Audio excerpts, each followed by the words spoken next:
చీరలమ్మా చీరలు. అక్కయ్య గారు చీరలంటండి. కంచి, బనారస్, గద్వాల్, మైసూర్ చీరలు. ఇదిగో చీరలబ్బాయి, ఇలా రా. వస్తాను వస్తాను.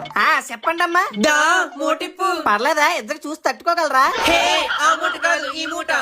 సరే అండి, నేను ఇంకేదో అనుకున్నానండి. ఇదిగో చీరలు మొత్తం మీ ముందు పగిచేస్తాను, ఏది కావాలో తీసుకోండి.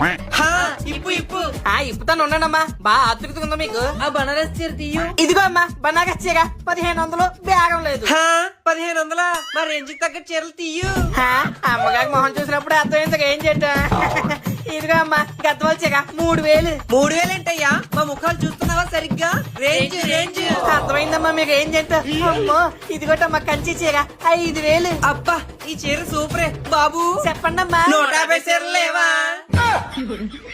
150 చీరలు కావాలా? అందుకే నేటి రేంజ్ రేంజ్ అంటున్నారు.